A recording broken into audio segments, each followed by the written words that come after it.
Picture this: a world on the brink of annihilation, cities reduced to ash by alien invaders, and a single speech so powerful it not only rallied humanity, but forced Hollywood executives to rewrite history. In 1996, Independence Day exploded onto screens, but its most iconic moment, President Thomas J. Whitmore's spine-chilling speech, wasn't just a call to arms against extraterrestrials. It was a calculated middle finger to corporate suits and a love letter to Shakespeare himself. Buckle up, because the untold story behind this cinematic gem is wilder than an alien invasion. A speech born from studio battles and literary genius.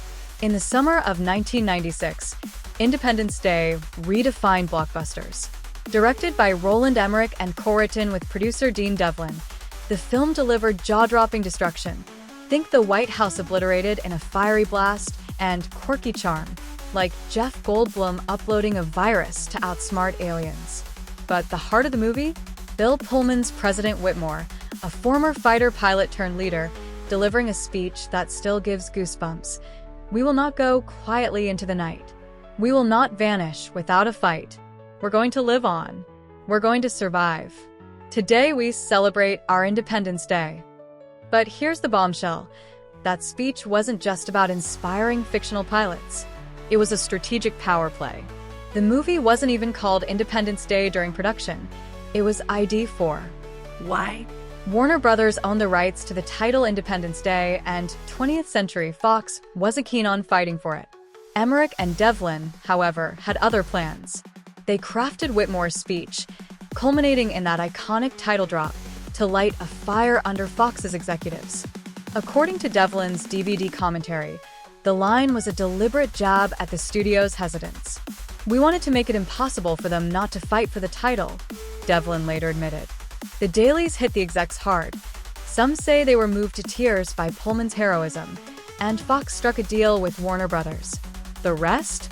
Cinematic history. But the drama doesn't stop there. The speech's roots dig deeper, straight into the heart of William Shakespeare's Henry V. Specifically, it channels the St. Crispin's Day speech, where King Henry V rallies his outnumbered troops before the Battle of Agincourt in 1415. Shakespeare's words, "We few, we happy few, we band of brothers," echo in Whitmore's call for global unity. Mankind.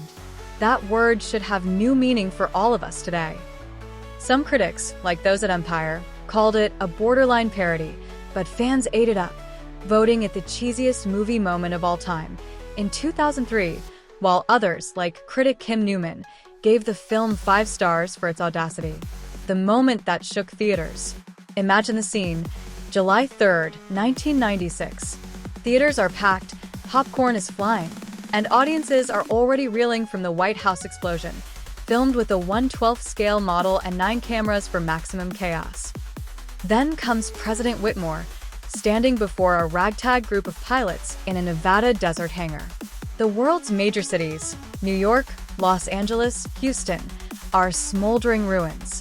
Aliens are harvesting Earth's resources like cosmic locusts. All hope seems lost. Then Pullman, with a steely gaze and a voice trembling with conviction, delivers the speech. "Good morning," he begins, his tone measured but urgent.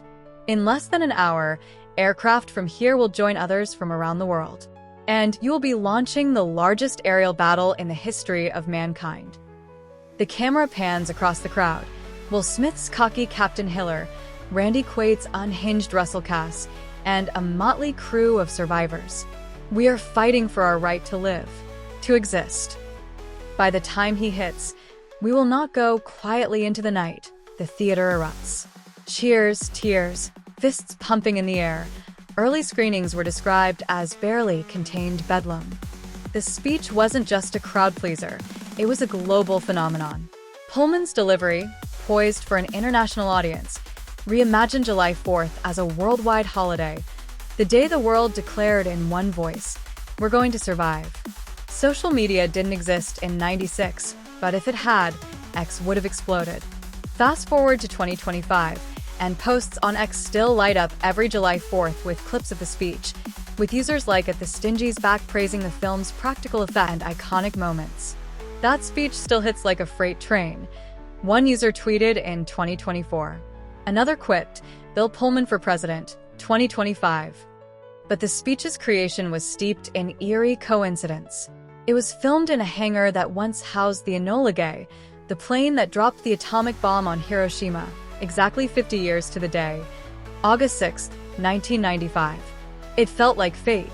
Pullman later told People magazine, noting he drew inspiration from Bobby Kennedy's impassioned speeches for emotional depth. The synchronicity added a haunting layer to the scene's gravitas. The fallout, media and fan frenzy. When Independence Day hit theaters, it grossed over $817 million worldwide, becoming 1990 SIX's highest-grossing film.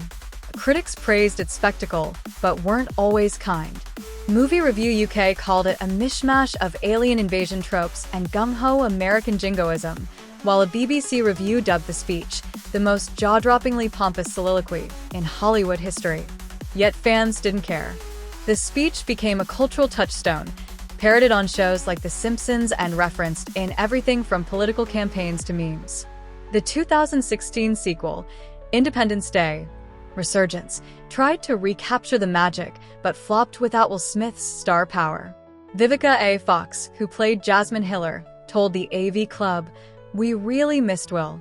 The fans let me know on Twitter they weren't happy." X posts from 2016 echoed her sentiment, with fans lamenting, "No Will, no thrill." The absence of another speech cemented the original's untouchable status. A speech built on rebellion.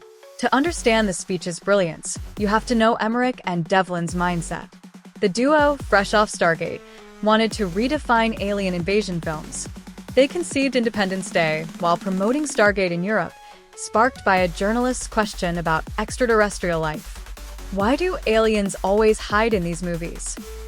Emmerich mused, "Let's make them bold." The result was a film that wore its patriotism on its sleeve, but aimed for universal appeal. The Shakespeare connection wasn't accidental. Emmerich, a history buff, and Devlin studied Henry V's St. Crispin's Day speech, particularly Kenneth Branagh's 1989 film adaptation. Shakespeare's words united a ragtag army against impossible odds, much like Whitmore's pilots facing alien motherships. But the speech also had a practical purpose: to secure the film's identity. Warner Brothers' claim to the title Independence Day stemmed from an unrelated project, and Fox's reluctance to challenge it frustrated the filmmakers. By embedding the title in the speech, Emmerich and Devlin ensured the film's soul couldn't be stripped away. Pullman's performance was no fluke either. A seasoned actor known for quieter roles, he tapped into Bobby Kennedy's fiery idealism, blending it with a warrior's resolve. "I wanted Whitmore to feel like a man who'd seen war and knew the cost.